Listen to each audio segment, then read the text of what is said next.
I picked up some of these anchor signs. Now, these are Shore Living. They've had the past 3, I think, years at Dollar Tree, but I didn't see them with Shore Living this year.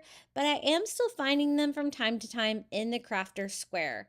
So I don't know. They might be a Crafter Square item now. Some of the items have transitioned to Crafter Square, like the mermaids and stuff like that. So hopefully you could find one if you wanted to recreate this great anchor DIY. And of course, what we're doing on this is stripes. So I'm just using painter's tape and just putting it on there in stripes. I'm not measuring or anything, just kind of estimating a good flag stripe pattern right there on it. Also taping it down to my silicone mat, which is going to make it a little bit easier to paint.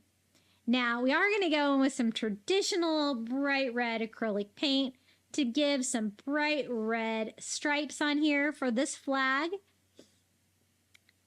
And I love mixing some red in with the blues. It really pops against the blue decor. And then just peeling off my painter's tape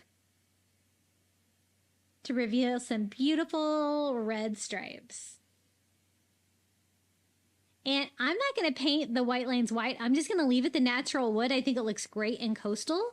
But for the back anchor, I thought it would be fun to do a bright blue color. So this is turquoise acrylic paint, just going all over with that beautiful blue color, because this is going to kind of have a peekaboo effect peeking out from behind the red and white stripe anchor. Kind of like that, if you know what I mean. So a fun little touch, and I'm glad I decided to mix it up with a different color. Now to make it chunky and space them out, I'm just using those little wood blocks from the Dollar Tree and hot gluing 3 of them to the top of the back anchor. So it will stand out from the back so you can see the contrast, and it's going to make it a way more chunkier piece. It looks way better. And then just using hot glue, I'm attaching the anchor to the front. Look how pretty those colors look together. Now I thought some Dollar Tree white nautical rope would look great if we kind of strung it through here. So I'm going to kind of go between signs, just trying to find a good place to start. I am going to glue the top down so it kind of stays in place, like right here on that wood block in the middle, right through like the hole in the top of the anchor. And this is the Dollar Tree white rope, that I think the thinner one, but it doesn't matter. They would both look great. And then I'm just stringing it around the anchor, you know, kind of like you see with anchors and decor, trying to figure out exactly what looks the best.